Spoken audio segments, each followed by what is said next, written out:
things were not going well in the monastery. And this is what he has to say. He said, when I went to the monastery, I started off with lots of prayers, but I wasn't paying much attention to myself. A little time passed and I got to thinking, something's not right with my prayers. Then I realized I was missing something. I was missing watchfulness. That is, constant watch over myself. In the beginning, when we're beginners, you need to pay attention more than in prayer. Prayer doesn't help us when we are not watchful. We have to be watchful all the time. We should observe our every movement. Observing ourselves, attention, it is more helpful than prayer and spiritual reading. And this is what the great elder says. That observing ourselves, watchfulness, nepsis, attentiveness, alertness, spiritual sobriety, custody of the mind and the heart, vigilance. These are the different words for it. Observing ourselves, attention, it is more helpful to us than prayer and spiritual reading. Of course, when one is in the condition of being watchful, then prayer itself becomes more powerful. But what St. Paisios is saying is that at the beginning of our spiritual life, and we're always beginning in our spiritual life, that a lot of times we pray, but we're praying inattentively. And the elder says that a prayer without watchfulness, it is weak, and it has no power. And sometimes when we look at our own prayer life, we'll say the same thing, that my prayer life is weak, and it doesn't seem to have any power, that there's no energy to it. And St. Paisios, not only St. Paisios, but all the holy saints, they tell us the same thing, that we need to follow the little Lord's commandment. What is the Lord's teaching to the apostles? He says, watch and pray. Not just pray, but watch and pray. In other words, be attentive to yourself, to your environment, to what's going on. To be mindful of your thoughts in your mind. To be mindful of your thoughts and the images that come to your mind. To be watchful over your heart and the feelings and the affections that go into your heart. To be spiritual, have spiritual sobriety. Not to be intoxicated with things. Not to be intoxicated with thoughts and fantasies and imaginations and bad memories. That when these things kind of cloud us, when this is the environment in which we're in, it's very difficult for us really to have good prayer. And so oftentimes our prayer remains weak and powerless because we're not watchful. We're not spiritually alert. We're not attentive. The fathers tell us that we need to watch, be alert, as a soldier on guard. Of all the things that come to the mind and all those things that would come to the heart. And watchfulness is the scout soldier that watches what goes on. And he reports back to the other armed soldier, which is prayer. He says, hey, something's going on here, it's not good. And then the prayer, it completes the battle. The scout is the first person in the battle, and he detects what is wrong. And watchfulness goes back to prayer and says, prayer, there's a problem here. And then prayer, it defeats the enemy. It defeats through the battle. Likewise, it said that watchfulness is the lantern. In the lantern, you put a candle. The candle is lit. The candle is prayer. But the candle will be blown out by the winds of temptations and intrusions and bad thoughts and useless thoughts and everything else, unless it's protected.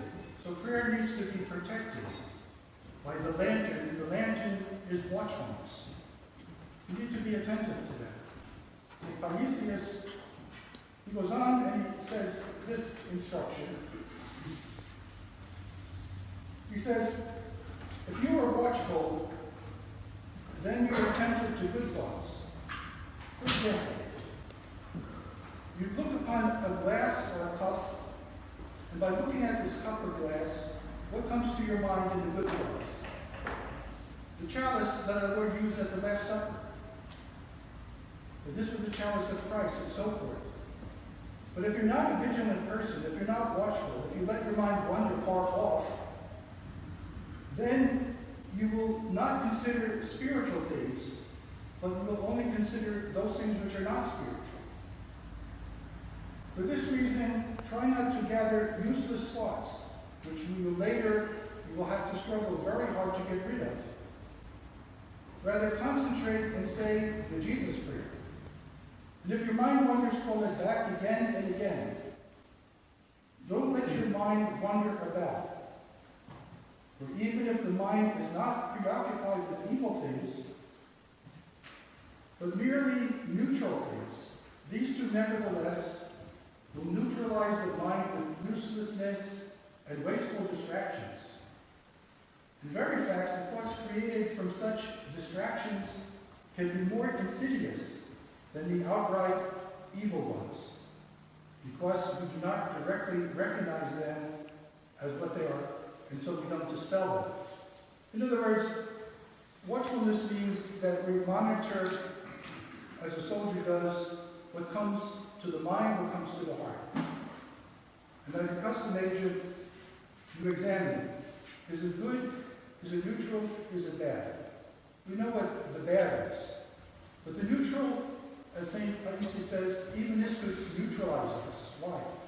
Because we give an inordinate amount of time to it. Something that is really not profitable for our salvation. Something that is really distracting us from having the good thoughts, that we focus so much on those things which are passing and useless. And by being useless and even neutral, that it can take away from what is better. If we're told by the Apostle Paul to pray unceasingly, that means we have to be watchful unceasingly. In other words, we always have to be on guard, we have to be attentive to what is coming before us. We have to know our environment.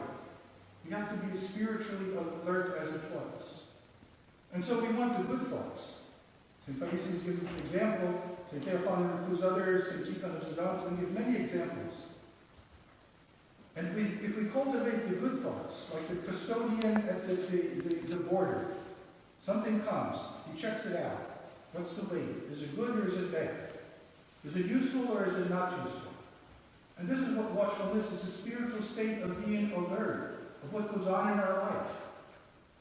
Because if we don't have that alertness, then when we go to prayer, we're already weighed down with useless thoughts, neutralized thoughts, or even bad thoughts. And not the good thoughts. But the good thoughts is the environment in which prayer will flourish, in which prayer will grow. The Fathers say watchfulness, that it's the condition, the grounding for good prayer, which becomes pure prayer. And by being pure prayer, that prayer becomes even purer, and it now enables us to have even better and great and more godly thoughts. In other words, when we monitor ourselves, we should have in our thoughts, in our affections, in our mind, the thoughts, and in our heart, the affections for what is good, what is godly, what speaks the truth. In other words, we should think of things. When the sun hits our skin, we should think that this is the warmth of Christ that gives warmth to our souls. We smell the flowers. We think of the aroma of Christ. When there's something good and beautiful, that it brings us to God himself. This is the good thought. It has to be cultivated within us. But the more good thoughts we have, the easier it is for us to pray. But if we're weighed down by bad thoughts, evil imaginations, and fantasies, there can be no good prayer. But even those things that are useless and those things that are neutral, or things that we think are good. For example, the Father says, I don't spend enough time with the family. I've neglected the family. So what we're going to do, everybody's going to pack into the car, and we're going down to Ocean Grove on Sunday. It's a good thought, but it's a bad thought. Why? Because he gave up going with his family to the Divine Liturgy. So what seemingly was good thought was a bad thought. So even what could appear to be good, ultimately, if it's untimely, or if it's contrary to the good order of things, it could be bad. So we have to discern what goes on within us. So as we're in the season of Lent, and we're praying hopefully more, that we have to be those that are spiritually alert to mind what comes, to bring to mind what comes to our mind, to be watchful, to discern it, to see if it's good, to see if it's profitable for our salvation, to see if it's something that would please the Lord, whatever the thought is, whatever the image is. Is it something that would advance us spiritually in our life? Or is it something that will make us weak? Something that will not empower us? Something that could even shame us? As Christians, we must remember that prayer by itself is not enough. The Lord's instruction is, be watchful and pray. Watch and pray. It's that spiritual alertness, that condition, that attentiveness to who we are, what's going around us, what is coming to our mind, what is coming to our heart, that this will determine the character of our prayer. If we want our prayer to be strong, if we want our thoughts to be good thoughts, then we have to be a people that practice watchfulness.